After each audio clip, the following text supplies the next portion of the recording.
महाराष्ट्र विधानसभा में जहां एक तरफ महाविकास आघाड़ी और दूसरी तरफ महायुति गठबंधन पूरी तरीके से तैयारियां कर रहा है, वहीं दूसरी तरफ एक दूसरा दल एमआईएम भी पूरी तरीके से चुनावी मैदान में है।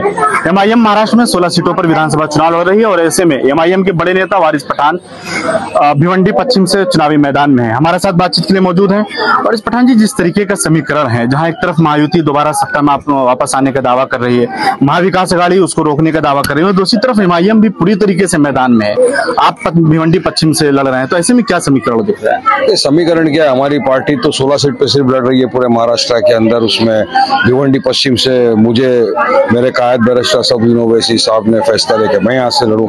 लड़ रहे लोगों की मोहब्बत हमको मिली थी कि हम तो ना ये महायुति का हिस्सा है ना महाविकास आघाड़ी का हिस्सा है। देखना ये महाविकास आघाड़ी के जो हिस्से उसमें महाविकास आघाड़ी है कि नहीं, क्योंकि यहाँ तो कांग्रेस भी खड़ी हुई है, यहाँ तो समाजवादी भी खड़ी हो गई, तो महाविकास तो बचा किधर पता नहीं है। महायुति के अंदर भी मुझे समझ में नहीं आ रहा, लेकिन लड़ रहे और हमको यकीन है जो लोग हमको मोहब्बतों से नवाज रहे, दुआओं से नवाज रहे, इसका इंशाअल्लाह ताला जब 23 तारीख को डब्बे खुलेंगे तब आप यकीन मानिए मजलिस इत्तेहाद और मुस्लिमीन को इस मरतबा महाराष्ट्र से अच्छी काफी तादाद में सफलता प्राप्त होगी और जीत कर हमारे काफी एमएलए इंशाअल्लाह ताला महाराष्ट्र की असेंबली में जरूर जाएंगे। एक तरफ कटेंगे और बटेंगे का नारा है, दूसरी तरफ जुड़ेंगे और जीतेंगे का नारा है, और तीसरे एमआईएम, तो एमआईएम इन दोनों नारों को कैसे फेस करेगी? हम तो बोल रहे मुत्तहिद हो जाओ, इत्तेहाद पैदा करो, अपनी लीडरशिप तैयार करो, काफी डेवलपमेंट विकास का काम करना है, वो भी बात है डेवलपमेंट करना है। इतने बरसों से जो यहाँ की हम हालत देख रहे हैं, रास्तों की, पानी की किल्लत, टोरेंट की, ऊपर से दादागिरी, धांधली, गरीबों का खून चूसा जा रहा है यहाँ, और इतने साल से जो इख्तियार की कुर्सी पर रहे यहाँ पे जो लड़ रहे हैं वो एक 3 टर्म के मेयर भी है,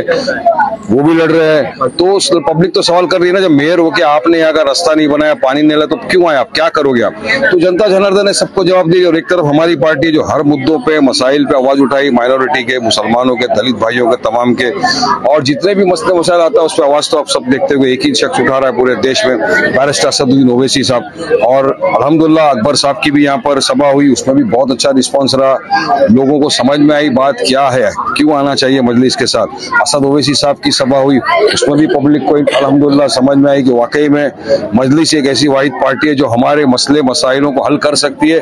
बाकी जो दूसरी पार्टियां हैं वो सिर्फ चुनावी जुमले वगैरह सब बोल रहे, कुछ नहीं। हम हकीकत में हमको यकीन है कि हम यहाँ से जीतेंगे और इंशाअल्लाह ताला काम करेंगे पूरी तरह, और काम अच्छी से होगा भिवंडी। मैं भिवंडी में 2 दिनों से सक्रिय हूँ। यहाँ पर जो देखा जो विपक्ष है वहाँ पर ये आरोप लगा रहा है कि आपके जो पार्टी के बड़े लीडर हैं वो वारिस साहब से नाराज हैं, तो जनता कैसे एक्सेप्ट करेगी? क्या अरे ये सब क्या हुआ, एक ऐसा कोई छोटा सा क्लिप आ गया, क्या हुआ? अकबर साहब की तबीयत कितनी खराब थी आपने देखा, वो सब शुरू किए, उनकी आवाज नहीं निकल रहा था। 1 घंटा तकरीर देने के बाद कुछ मकामी लोगों का था कि वारिस भाई आप, तो मैं अकबर साहब को बोला साहब नारा लगाना है, तो अकबर साहब बोले आप जाके लगाइए।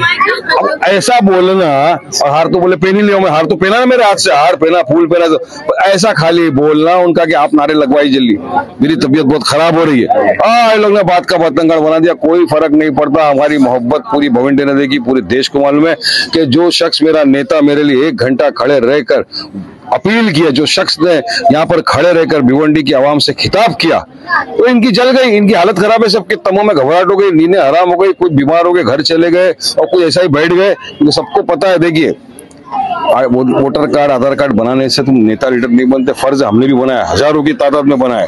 वो काम भिवंडी की आवाम के लिए आप क्या करोगे वो इम्पोर्टेंट है। अब उनके पास कोई विजन ही नहीं है, बस चलते जा रहे, तो उनको तो तकलीफ हो गई ना, ये क्या कर दिया तो कुछ नहीं मिला, ये छोटा सा चीज लेके चले, कोई फर्क नहीं पड़ता। आवाम को पता है मेरा ओवैसी ब्रदर के प्रति और ओवैसी ब्रदर का मेरे प्रति कितनी मोहब्बत और कितना प्यार है। अब असद ओवैसी साहब भी आए, उनकी भी तकरीर आप चलाइए, सुनिए, माशाल्लाह कितनी अच्छी बात कही। उन्होंने तो यहाँ तक कहा कि वारिस पठान आया, काम करेगा नहीं करेगा तो मैं दूसरी बार नहीं आऊंगा। यहाँ तक तो मेरी जवाबदारी बनती है कि मेरे कायद की बात पर मैं खरा उतरूं और भिवंडी की आवाम का मैं दिलो जान से काम करूं, भिवंडी की आवाम के कांधे से